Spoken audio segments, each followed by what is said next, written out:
जय जय श्री राम भक्तों। स्वागत है आपका हमारा YouTube चैनल ब्रह्मेश्वर महादेव ज्ञान दर्पण में। कृपया हमारे सनातन धर्म से जुड़ने के लिए इसको लाइक कीजिए, शेयर कीजिए। यदि अभी तक आपने इसको सब्सक्राइब नहीं किया तो सब्सक्राइब कीजिए। भक्तों, जो भारतीय परंपरा, हमारी जो भारतीय समाज है, हमारा सनातन धर्म है, इसमें गाय की जो है बहुत बड़ी महत्ता है। हमारे धर्म शास्त्रों ने बहुत वैदिक काल से, बहुत पुराने ऋषि मुनि ने इसके बारे में जो है बहुत ही वैदिक महत्व बताया है। यहाँ तक कि भगवान श्री कृष्ण जो भगवान नारायण हैं, उन्होंने जब श्री कृष्ण रूप में आकर के उन्होंने स्वयं जो है गौ का पालन किया, वो चरवाहे तक बने और उनसे इनका एक नाम जो है गोपाल पड़ा। उनके गाय पालने से उनका नाम गोपाल कहलाया। अगर हम ये कहें कि इस गाय में जो इस धरती के ऊपर, इस पृथ्वी के ऊपर गाय जो है सभी देवी देवताओं का प्रतिनिधित्व करती है, तो इसमें कोई अतिशयोक्ति नहीं होगी।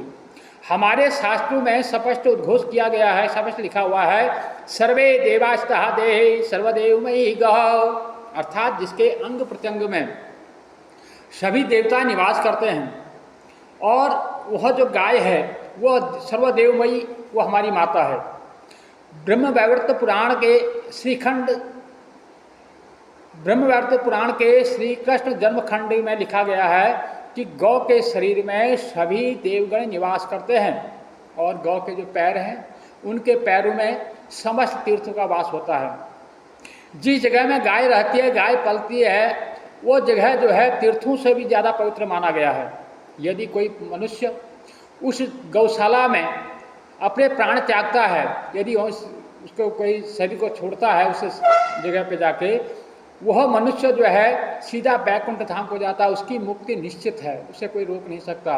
उसको यम के दूत त्रास नहीं देते, बल्कि उसको लेने के लिए भगवान श्री नारायण के पार्षद आते हैं जो अपने लोक को ले जाते हैं। इसमें कोई संशय नहीं है।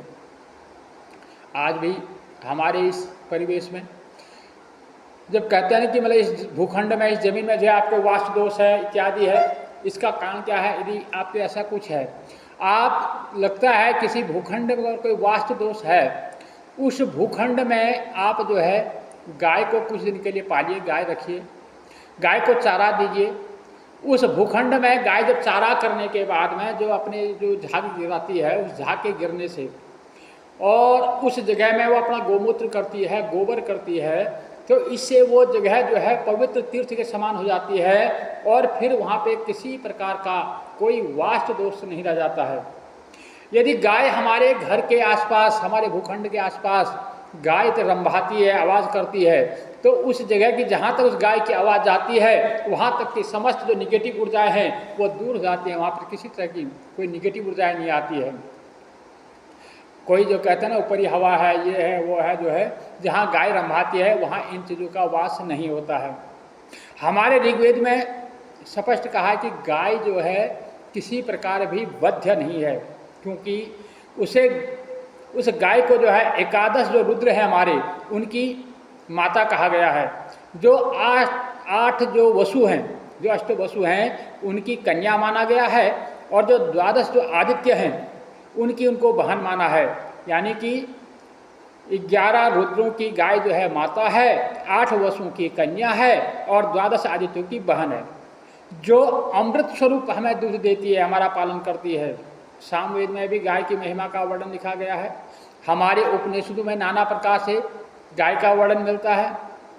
यहाँ तक कि एक उपनिषद तो गाय के नाम ही समर्पित है, जो है गौपनिषद के नाम से जो प्रसिद्ध है। वो सारा कुछ में जय गाय का ही वृत्तांत मिलता है। उस उपनिषद के कथन के अनुसार गाय जो है भूत और भविष्य और वर्तमान और हर समय जो है हमारे को देने वाली है, हमारे जो है सदा पुष्टि को करने वाली है, लक्ष्मी को देने वाली है, हमारे शरीर को पुष्ट करने वाली है, हमारे घर में जो सकारात्मक ऊर्जा को देने वाली गाय है, लक्ष्मी को प्रदान करने वाली गाय है। यदि आप लक्ष्मी की प्राप्ति चाहते हैं तो आप हर प्रकार से जो है गाय की पूजा कीजिए। जो लोग गोदान करते हैं, जो लोग जीते जी इस शरीर के इस शरीर के जीते जी जो है गौदान करते हैं, वो समस्त संकटों से मुक्त होकर के नाना प्रकार के दुष्कर्मों के जो जाने अनजाने में जो भी उनसे पाप हुए हैं, उन पापों के समूह से छूट करके वो तर कर वैकुंठ धाम को चले जाते हैं। इसमें कोई संशय नहीं है।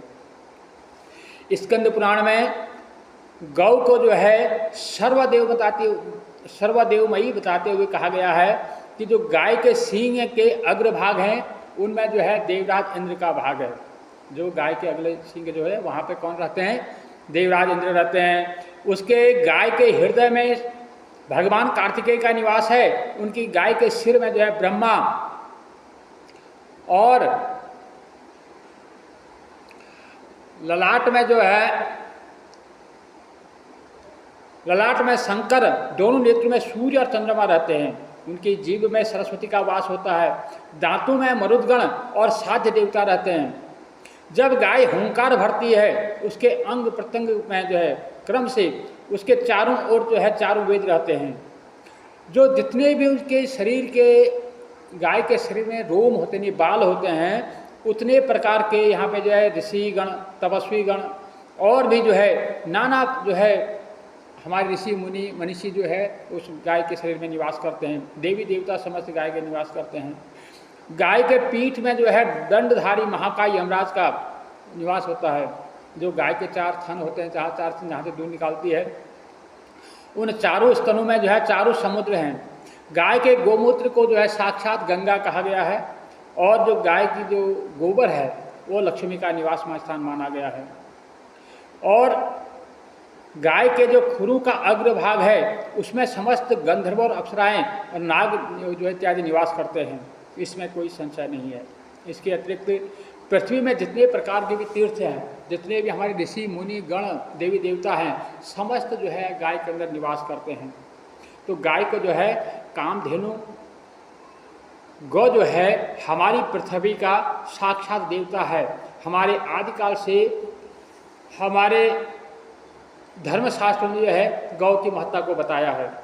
गाय ने कभी भी किसी धर्म संप्रदाय का भेदभाव किए बिना हर किसी प्राणी मात्र को उसने अपनी एक माता की तरह वात्सल्य प्रदान करते हुए अपने दूध से, दही से, घी से, मक्खन से, हर तरह से उसने संतुष्ट किया है। गाय का जो है हर चीज़ हमारे उपयोग में आया है।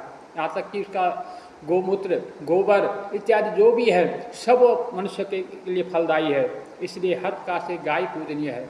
इसलिए मेरी सभी माता बहनों से, भाई बंधुओं से प्रार्थना है कि जितनी भी हो सके गौ सेवा कीजिए। आपके आसपास में जहाँ भी कोई गौशाला है उसकी एक दिन, कम से कम महीने में एक दिन निकाल करके वहाँ पर जाइए, गाय की कुछ सेवा कीजिए।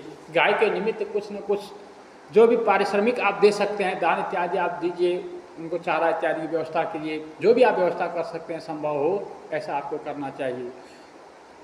हमारे जो आज के लोग हैं जो अपने जन्म दिवस इत्यादि मनाते हैं, घरों में केक काटते हैं, ये करते हैं, वो करते हैं, उससे अच्छा मैं तो ये कहूँगा आप किसी गौशाला में जाइए, आप गाय की सेवा कीजिए। जन्मदिन इत्यादि के जो प्रोग्राम मनाते हैं, किसी होटल रेस्टोरेंट इत्यादि में जाने से अच्छा है आप गौशाला में जाइए, कहीं मंदिर में जाइए।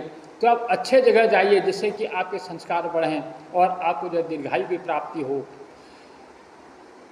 तो इस प्रकार से मेरी सभी से प्रार्थना है कि आप जो है गाय की सेवा कीजिए, गाय का पूजन कीजिए, और इसी में जो है आपका भी कल्याण है, विश्व का कल्याण है। क्योंकि आने वाला हमारा जो भविष्य है वो अंधकारमय होता जा रहा है, क्योंकि हम जो है अच्छी चीज़ों को छोड़ते जा रहे हैं और जो हमारी पाश्चात्य सभ्यताएं जो है जो हमारी विपरीत थी उनको हम अपना रहे हैं, जिसकी वजह से आज हम नाना प्रकार के क्लेशों से, दुखों से व्याप्त हैं। हम जो है अपनी संस्कृति को, अपने धर्म को धीरे धीरे भूलते जा रहे हैं। इसलिए मैं सबसे करवत यही प्रार्थना करूंगा कि आप अपने धर्म में लौटिए, अपने धर्म को खोजिए, अपने सनातन धर्म के बारे में खोज कीजिए, उसको पहचानिए, और उसके जो छोटे छोटे जो अंग हैं उनको पहचानिए। जैसे संतों की सेवा है, गुरुजनों की सेवा है, गौ की सेवा है, अपने माता पिता की सेवा है, गरीबों की सहायता करना है, ये सब हमारे धर्म के अंग हैं। हमारे जो पूर्व में जितने भी भगवान के भक्त इत्यादि हुए हैं उनके चरित्रों को पढ़िए, उनके चरित्रों को पढ़ करके अपने जीवन का उद्धार कीजिए। तो इस प्रकार से आपका भी कल्याण हो, और जो आपके दिवंगत पूर्वज जो अब नहीं रहे, जो आपके दिवंगत पूर्वज जो वैकुंठ धाम को जा चुके हैं, उनको जो है मोक्ष की प्राप्ति हो, ऐसा यत्न आपको करना चाहिए। जय जय श्री सीताराम।